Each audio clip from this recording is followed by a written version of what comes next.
오늘 읽은 마태복음 22장 1절 7절 말씀을 통해서 저는 왕의 혼인잔치 초청이라는 제목으로 하나님의 말씀을 나누려고 합니다. 우리가 수요일에는 히브리서 말씀을 함께 보고 있습니다.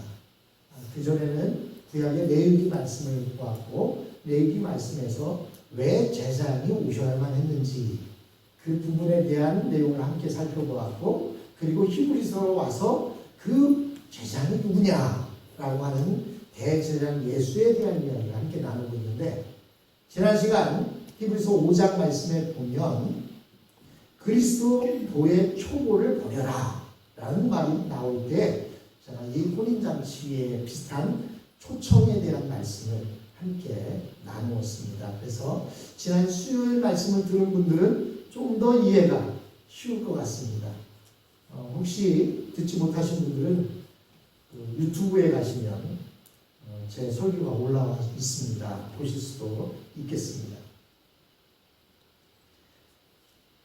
여러분, 대개 왕의 아들의 혼인잔치는 그 나라의 다음 통치자가 결혼하는 것이기 때문에 이 나라와 관계를 맺고 있는 나라에서는 아주 중요한 일이었습니다. 그래서 이 왕의 통치를 받는 신하들은 물론이고 주위에 있는 여러 나라들도 일단 초청을 받는 사람들은 가장 좋은 예물을 가지고 축하를 하러 가게 됩니다. 그런데 만일 누군가가 왕의 초청을 받고서도 일부러 거기에 가지 않았다면 이 사람은 아마도 다른 생각을 가진 사람일 것입니다.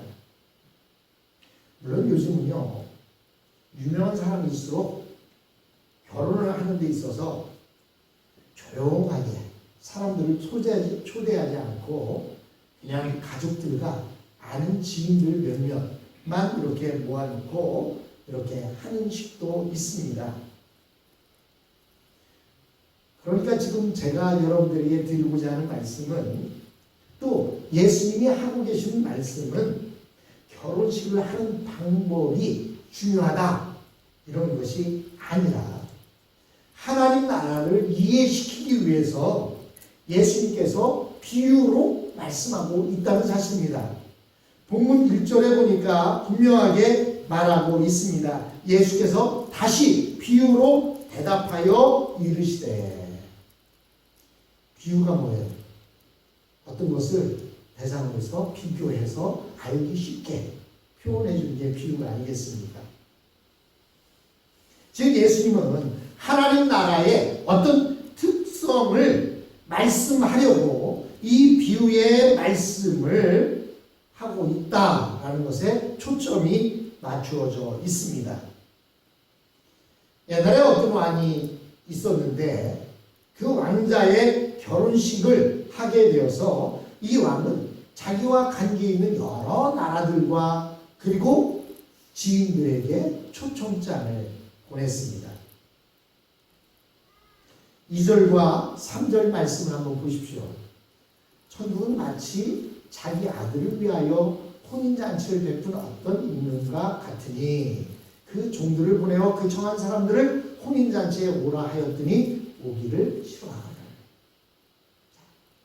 지금 이 혼인잔치의 비유가 무엇을 이야기하려 한 거죠?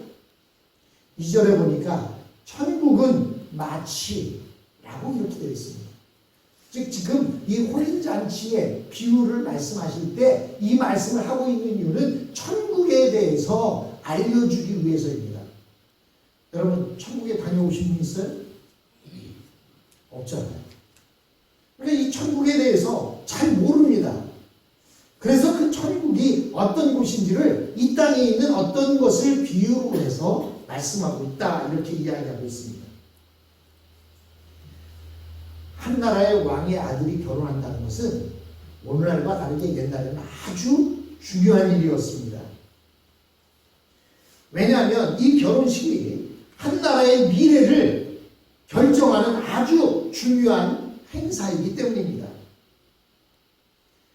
왜냐하면 이제 왕은 나이가 늙었고 들어가고 앞으로 언젠간 이 아들이 대신해서 왕이 될 터인데 주위의 사람들을 불러 모아서 다음 세대의 왕에 대한 인사도 시키고 서로 안면도 익히고 그로 인해서 서로 사이좋게 지내라 라고 하는 그런 의미도 들어 있을 것입니다. 또한 정치적으로 협력할 일이 있다면 아주 사이좋게 협력하라고 하는 그러한 의미도 담고 있습니다. 여러분, 솔로몬 왕이 하나님의 성전을 지었습니다. 그때 히람 왕이 그에게 백향목을 보내주었어요. 히람 왕이 솔로몬에게 백향목을 보내주고 또 그렇게 좋은 관계로 협력했던 이유가 뭡니까? 바로 그의 아버지 다윗과 이 히람 왕의 관계가 너무나 좋았어요. 그 좋은 관계에 있다 보니까 그 아들과도 좋은 관계를 유지했던 것입니다. 아마도 이 왕은 자기 아들을 소개시키면서 나와 가졌던 그런 좋은 관계를 이 아들과 갖기를 원했을 것입니다. 그래서 왕은 이 결혼식에 오고 싶어하는 사람들을 다 초청하지 않고 특별한 사람들만 골라서 명단을 작성했습니다. 그리고는 먼저 종들을 보내어서 왕자의 결혼식에 초청을 하고 응답을 받은 후에 결혼식 날짜가 되어서 다시 종들을 보내어서 아주 간절하게 그 사람들을 초청했습니다. 이것은 왕이 그 사람들을 얼마나 귀하게 여기고 있나라는 것을 알 수가 있습니다. 근데 여러분 4절 말씀을 보십시오. 다시 다른 종들을 보내며 이르되 청한 사람들에게 이르기를 내가 오찬을 준비하되 나의 소와 살진 짐승을 잡고 모든 것을 갖추었으니 혼인잔치에 오소서. 왕의 잔치에 사람을 한 번 보낸 게 아닙니다. 첫 번째 한 번 보내었었고 두 번째 다시 초청한 것을 본문 4절을 통해 볼 수가 있습니다. 즉 왕은 먼저 종들을 보내어서 올 수 있는지 여부를 확인한 후에 다시 한 번 더 초청을 했던 것입니다.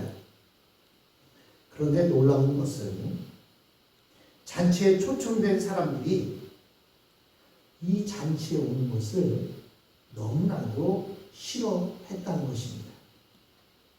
그래서 이들은 모두 말도 되지 않는 이유로 결혼식에 오는 것을 거절했습니다. 더욱이 어떤 사람들은 그 보내온 사자, 종들을 모욕하기도 하고 심지어는 죽이기까지 하였습니다. 우리에게 이해가 안 되는 것은 이 사람들이 그렇게 결혼식에 오기 싫었으면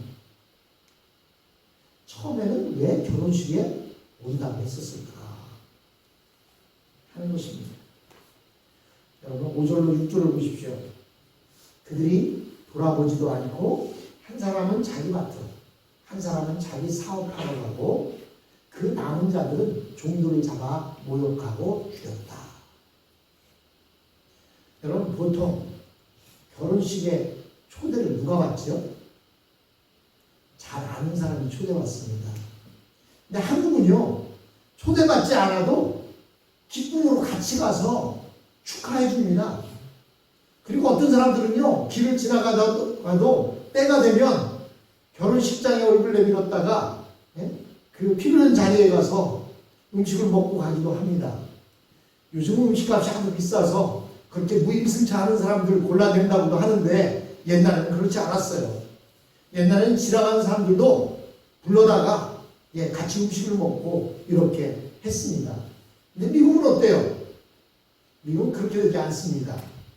인비테이션 카드를 받지 않으면 가고 싶어도 갈 수가 없어요. 물론 가고 싶으면 그들에게 이야기해서 나도 가서 축하를 해주고 싶은데 인비테이션 카드를 하나 보내줄 수 있겠느냐.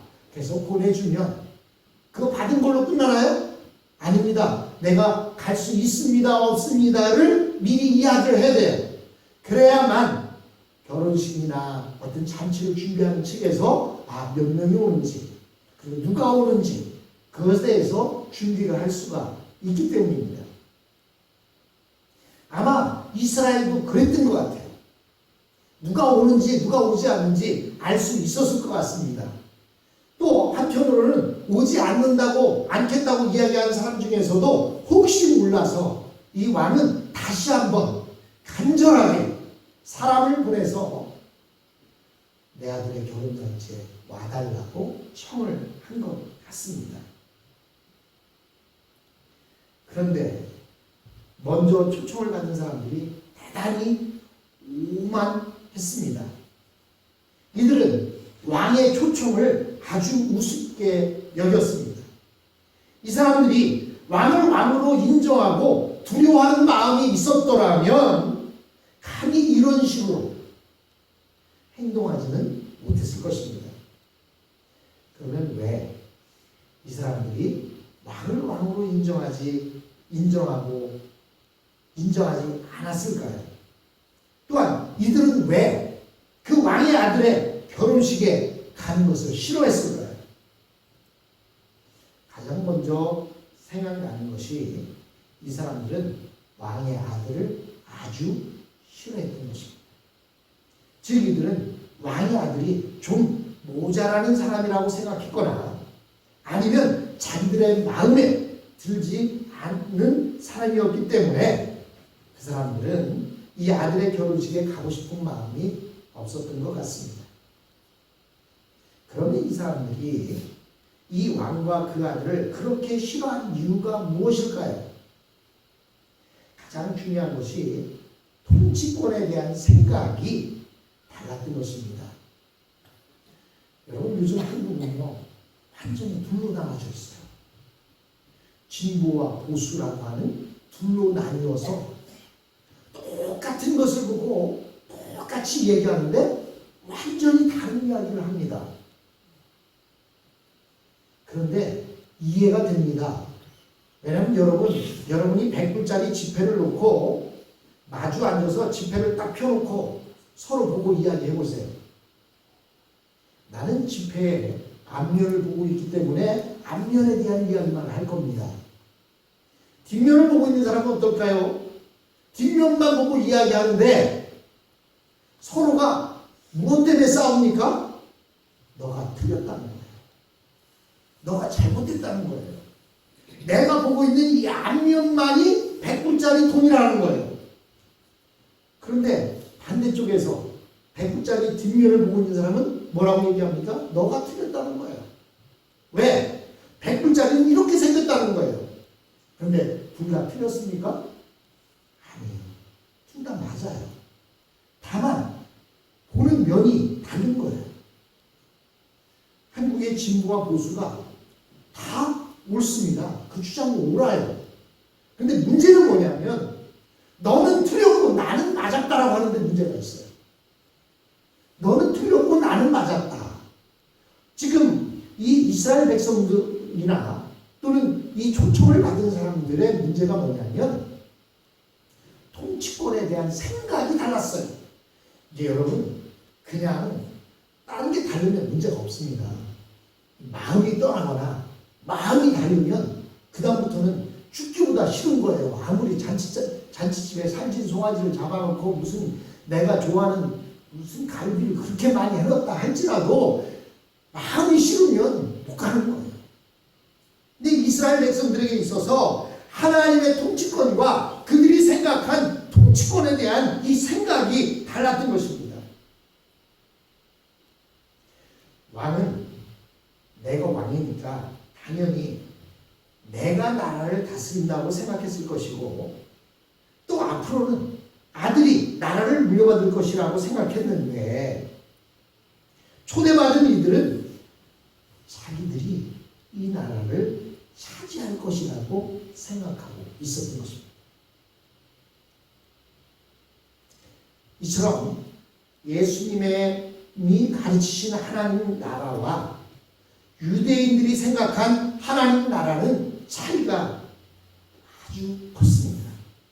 즉 예수님이 말씀하시는 하나님 나라는 이 세상에 이루어지는 하나님의 통치였습니다. 즉 사람들이 하나님의 말씀을 듣고 하나님의 말씀에 순종해서 살면 하나님이 그들의 모든 죄를 사하시고 영생을 주시고 하늘의 복을 주시는 그러한 나라였습니다. 그런데 유대인들, 즉 이스라엘 사람들이 생각했던 하나님의 나라는 유대인들이 중심이 되어서 다스리는 나라였던 것입니다. 우리는 하나님의 나라라고 하면 주로 사람이 죽어서 가는 나라를 생각합니다. 왜냐하면 우리는 아까 말씀드린 대로 이 세상에서 하나님 나라를 경험해 본 적이 없기 때문입니다. 그래서 우리나라에서는 심심찮게 꿈에서 하나님 나라를 가봤다고 하는 사람들이 있어요. 하나님 나라는 꿈에 가는 나라가 아닙니다. 그러나 유대인들은 이 세상에서 하나님 나라를 경험한 적이 있었습니다. 옛날 다윗과 솔로몬이 통치하던 시대에 이스라엘 백성들은 하나님이 다스리는 나라를 경험했던 것입니다. 아니 구약시대 내내에 보면 이스라엘 백성들은 하나님이 다스리는 그러한 나라였던 것입니다. 그런데 이스라엘 백성이 항상 혼동했던 것이 이스라엘은 하나님의 나라인가 인간의 나라인가 하는 것이었습니다. 그때 다윗은 이스라엘은 하나님의 나라이기 때문에 당연히 하나님의 말씀으로 다스려져야 한다고 생각했고 또 그것으로 부흥을 일으켰습니다. 그러나 다윗은 너무 하나님의 말씀만 붙들었기 때문에 융통성이 없어서 나중에 그의 아들 압살롬까지 반역을 일으켜서 아버지를 왕의 자리에서 쫓아내고 자기가 왕이 되는 것을 봅니다. 왜냐하면 그때 다른 사람들의 생각으로는 조금만 인간적인 방법을 쓰면 모든 것이 다 형통할 수도 있는데 너무 하나님 말씀밖에 모른다고 답답해 했기 때문입니다. 사울왕은 이스라엘을 자기 나라로 생각했기 때문에 자기 생각대로 통치했습니다. 그래서 사울왕은 매사에 사무엘 선지자와 갈등을 빚었던 것을 볼 수가 있습니다. 여러분, 원래 하나님의 나라는 이 세상에 있지 않고 하늘에 하나님과 천사로 이루어진 나라입니다. 그런데 하나님은 이스라엘을 하나님 나라로 삼으셔서 말씀으로 하나님 나라의 축복이 임하게 하셨습니다. 그러나 이스라엘 백성들은 언제나 이 나라를 차지하고 싶은 욕심 때문에 항상 하나님 말씀보다 인간의 생각을 앞세웠던 것입니다. 그래서 결국 이스라엘과 유다는 모두 망했습니다. 그럼에도 유다 백성들은 이스라엘의 회복을 원했습니다. 그러나 이것은 어디까지나 유대인의 나라이지 하나님의 나라가 아닌 것입니다. 이스라엘 백성이 혼란스러웠던 것은 이스라엘이 과연 자기 민족을 위한 나라나 하나님을 위한 나라냐 이 두 가지 문제 때문에 항상 갈등을 했던 것입니다. 그런데 많은 이스라엘 백성들은 자기 민족의 독립을 원했습니다. 이것은 우리나라 사람들이라도 아마 마찬가지였을 것입니다. 그래서 일제 36년 동안도 대한민국에 좀 지식 있는 사람들이나 생각 있는 사람들은 대한민국 독립을 위해 자신의 가진 모든 물질을 다 팔아서 독립운동에 이렇게 사용했던 것들을 볼 수가 있습니다. 그런데 하나님께서는 이스라엘 백성에게 이스라엘의 독립을 포기하고 하나님 말씀만 붙들고 살기를 원했습니다. 왜? 하나님 말씀만 붙들면 하나님께서 모든 것을 다 해주신다라고 말씀했기 때문입니다. 근데 여기서 왕의 아들의 결혼식이라고 하는 것은 왕의 아들과 그 백성들의 만남을 이야기하고 있는 것입니다. 즉 하나님의 아들이 이 세상에 오셔서 사람의 병을 치료하시고 귀신을 쫓아내시고 하나님의 말씀을 능력 있게 전파하시면서 점점 하나님의 영광을 위하여 앞으로 나아가는 것이었습니다. 그런데 유대인들이 처음 결혼식 초청장을 받고 선뜻 동의했던 이유는 뭐냐면 이 나라가 자기들이 생각했던 그런 나라인 줄로 생각했던 것입니다. 예수님이 오셔서 병을 고치시고 귀신을 쫓으시고 능력의 말씀을 선포하는 모습을 보면서 이제 우리 나라의 독립이 이루어지겠구나. 저 사람을 통해서 이스라엘 나라가 회복되겠구나라고 그렇게 오해했던 것입니다. 그래서 그들은 처음에는 예수님에게 거부감이 없었습니다. 그리고는 그가 이 나라를 구원할 사람이 아닌가라고 하는 그런 생각을 갖게 되었던 것입니다. 그런데 예수님이 하시는 것을 계속 지켜보니까 자기들의 생각과 너무나 달랐던 것입니다. 유대인들은 예수님이 그 엄청난 능력으로 더 많은 사람들을 치료하는 병원을 세우고 더 많은 사람들을 구제하는 기관을 세우고 유대인들을 위해서 더 많은 일을 해주기를 바랐습니다. 그러나 예수님은 오직 하나님의 말씀 하나밖에 몰랐고 유대인들의 모든 능력을 하나님의 말씀 안에 가두려고 했습니다. 그래서 유대인들은 예수님에 대하여 냉담하게 되었고 그의 말씀에서 귀를 닫게 되었던 것입니다. 결국 유대인들은 그들의 조상들이 빠졌던 문제에 똑같이 빠지게 되었습니다.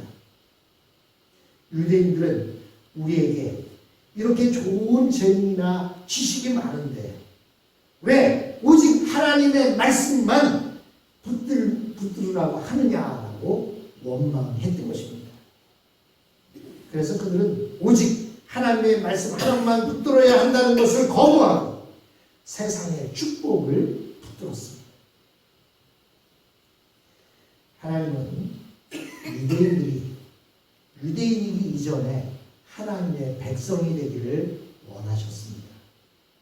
만일 유대인들이 먼저 하나님의 백성이 되었다면 하나님은 유대인들의 나라도 주셨을 것입니다. 그러나 유대인들은 고집과 자만심이 너무 세어서 결국 하나님의 선지자들을 죽이고 그의 아들까지 죽이고 말았던 것입니다. 7절을 보십시오. 한번 7절 말씀 같이 한번 읽어보겠습니다. 7절 말씀이 안 나와있네. 제가 읽어드리겠습니다. 임금이 노하여 군대를 보내어 그 살인한 자들을 진멸하고 그 동네를 불사르고. 결국 초청받은 사람들이 결혼잔치에 참석하지 않은 것은 비참한 전쟁으로 끝을 맺습니다. 우리는 여기서 왕과 초청받은 사람들의 잔치에 대한 태도가 근본적으로 다른 것을 볼 수가 있습니다. 여기 보면 오늘날 시적으로 생각하면 왕의 혼인잔치에 아들의 혼인잔치에 안 왔다고 어떻게 전쟁을 벌이고 죽일 수 있을까? 옛날에는 그랬습니다. 옛날에는 그렇게 초청했는데 오지 않는다는 것은 반역한 것으로 생각했고 우리와 단절한다고 생각했기 때문에 전쟁까지도 불사했던 것을 볼 수가 있습니다. 여러분 그 그리스 로마 시대 때에도 결혼 문제 가지고 전쟁이 일어나지 않습니까? 마찬가지입니다. 그래서 그러한 일이 일어나게 된 것입니다. 우선 왕은 이 아들의 결혼잔치에 모든 것을 걸었습니다. 왕이 잔치에 오지 않은 사람들에게 군대를 보내어서 모두 죽인 것을 보면 그 사람들과의 관계에 사활을 걸었던 것을 알 수가 있습니다. 사람들은 대개 자기와 특별한 관계에 있는 사람의 결혼식을 중요하게 생각합니다. 그래서 웬만한 일이 아니면 결혼식에 꼭 가려고 합니다. 그러나 가지 않는다고 해서 군대를 보내어서 죽이지는 않을 것입니다. 그러나 이 왕은 아들의 결혼식을 매우 중요하게 생각했고, 그래서 잔치에 초청하는 사람들도 아주 신중하게 선택했을 뿐 아니라 아주 간절하게 초청을 했는데 이들이 초청을 거절하고 종들을 학대하고 결국은 그의 아들까지 죽이자 전쟁이 일어나게 되었던 것입니다. 그러나 초청을 받은 자들은 이 왕의 아들의 결혼식을 아주 귀찮게 생각했고, 그 왕의 아들만 없어진다면 그 나라가 나의 것이 될 것이라고 생각했습니다.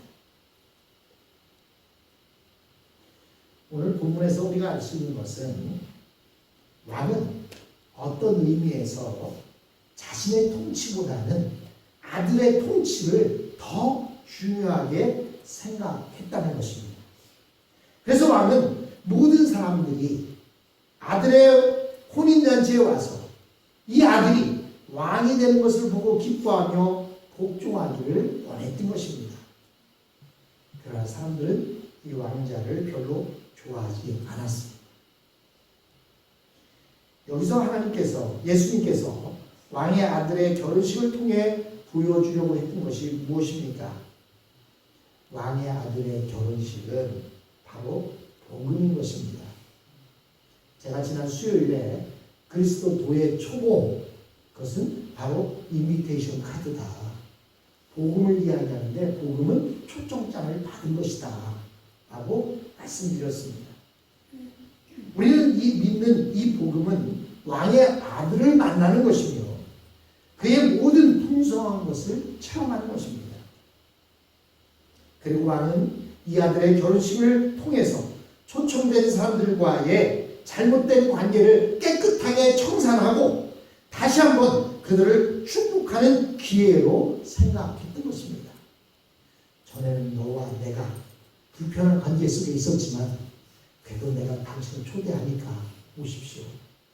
그러면 나도 불편한데 나를 초대해 줬구나 하고 그 결혼식에 가서 축하를 하게 되면 어떻게 될까요? 그 불편한 관계가 그냥 그대로 불편할까요? 언제 그러냐는 것이 눈높이 사라질 수 있는 것입니다. 하나님께서는 이스라엘 백성들에 대해서 불편한 생각을 가지고 있었습니다. 그러나 하나님께서는 그들을 초청했습니다. 그리고 그들이 오면 그들이 그 아들을 받아들이기만 하면 그 불편한 모든 관계를 회복하고 해소하고 그 죄를 다 용서해 주기로 마음 먹고 작정하셨던 것입니다. 그러므로 왕의 아들의 결혼식에 참여하는 것은 엄청난 복이었던 것입니다.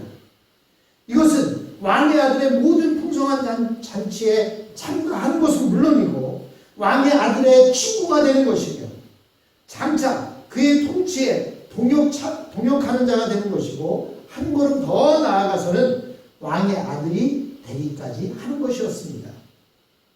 그래서 왕은 이 잔치에 상당히 신경을 썼고 이 잔치에 자신의 모든 것을 걸었던 것입니다. 그러나 먼저 초청을 받은 자들의 반역은 비극으로 끝나고 말았습니다. 즉 왕은 결코 무시당하는 시시한 왕이 아니었던 것입니다.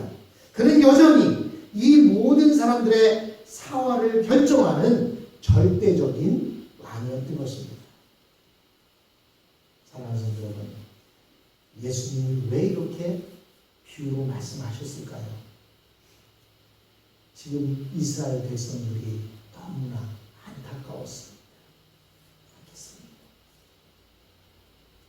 여러분, 우리는 그 왕의 잔치에 초대를 받고 초청장을 받고 그리고 그 잔치 자리에 나온 사람들입니다.